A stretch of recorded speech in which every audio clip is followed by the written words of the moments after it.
not understanding this concept will mean a lot of innocent people are wrongly convicted. So let's listen to a short clip from Law of Self-Defense, how he explains it. Then check out my video after in the playlist below for what the new guidance is in the UK.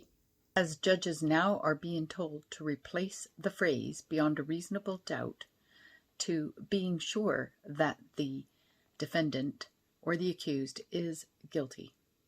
Remember, this is the end of the state's case in chief. This is the high watermark for the state.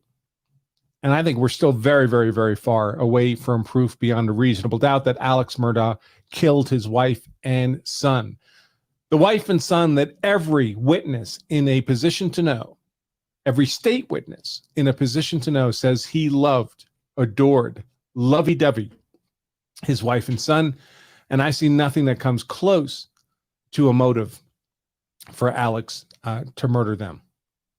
And keep in mind, folks, you need to approach these cases with a mind capable of critical thinking. Critical thinking meaning you can have one theory of the case and then you're capable of asking yourself, what are the holes in my preferred theory? What are the counter arguments to my preferred theory?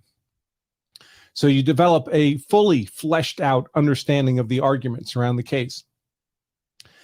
If you take a unidimensional perspective on these cases, in this case, for example, we see many, many people starting with the conclusion, starting with the belief that Alex Murdaugh murdered his wife and family. Well, then you filter every piece of evidence that comes along through that hardwired bias that, well, of course he's guilty. Now we just have to figure out how. What happens then is you get confirmation bias.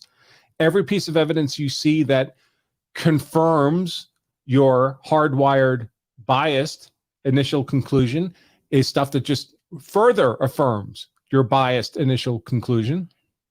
And every piece of evidence that's contradictory is diminished or undervalued or simply invisible to you.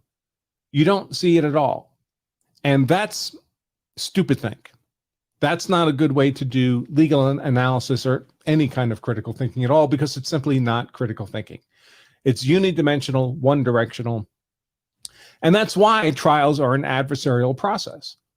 The whole point of a criminal trial being an adversarial process is to compel the jury to be exposed to critical thinking. You hear the state's theory, and then the defense gets to punch holes in the state's theory. So you hear both perspectives. I'm Karen Cole from Legal Minded Friends. See you in the next video.